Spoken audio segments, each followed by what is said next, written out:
যারা গণহত্যা চালিয়েছে, ছাত্র জনতার উপর হামলা চালিয়েছে, উপজেলায় বলেন, ওয়ার্ডে বলেন, পাড়ায় বলেন, মহল্লায় বলেন, আর সেন্ট্রালে বলেন, তাদেরকে লিস্ট করে করে ধরতে হবে।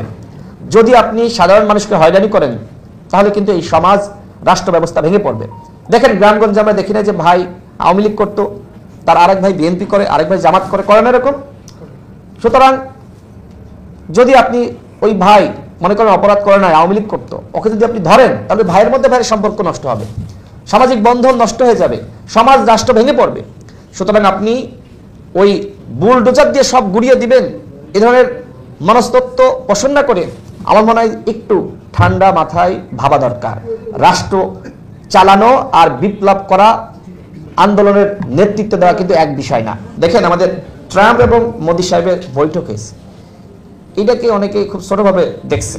মোদির বক্তব্য খুব গুরুত্বপূর্ণ এবং ট্রাম্পের বক্তব্য গুরুত্বপূর্ণ।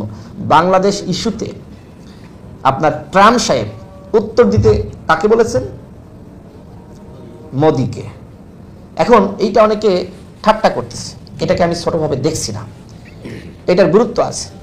আমি একটা গুরুত্বপূর্ণ জায়গা থেকে তথ্য পেয়েছিলাম, সেটি হলো যে এখনো পর্যন্ত বাংলাদেশের প্রশ্নে আমেরিকা, ইউরোপ ভারতকে ছাড়া কিছু বোঝে না, সবার আগে ভারতের বক্তব্য গ্রহণ করে।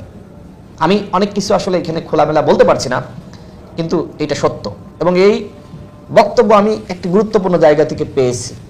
তার মানে কি? তার মানে আমাদের এদেশের সরকার, এদেশের জনগণকে খোলামেলা আমেরিকাকে বলতে হবে যে তোমার সাথে সরাসরি সম্পর্ক হবে আমার, ভারতের চোখ দিয়ে তুমি বাংলাদেশকে আর দেখতে পারবা না।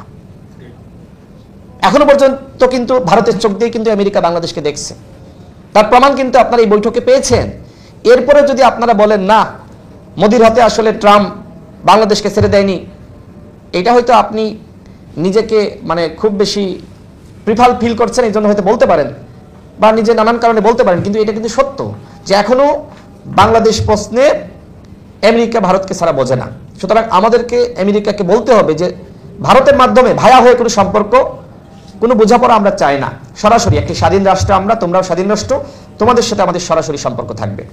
দেখেন আমাদের প্রফেসর মোহাম্মদ ইউনূস তিনি গণহত্যার বিচারের কথা বলেছেন যে শেখ হাসিনার বিচার না করলে জনগণ আমাদের ক্ষমা করবে না। গতকাল আমি বলেছিলাম যে আপনাদেরকে 2 সপ্তাহের সময় দেওয়া হলো, যদি বিচারটা আওয়ামী লীগকে নিষিদ্ধ না করেন, বিচারের প্রাথমিক ধাপ হলো আওয়ামী লীগের বিচার করা। সুতরাং যদি গণহত্যার দায়ে আওয়ামী লীগের নিষিদ্ধ না করেন, নিবন্ধন বাতিল না করেন, তাহলে কিন্তু গণহত্যার বিচার হবে না। সুতরাং আপনারা যে বিচার করতে চান, আগে নিবন্ধন বাতিল করে দেখান,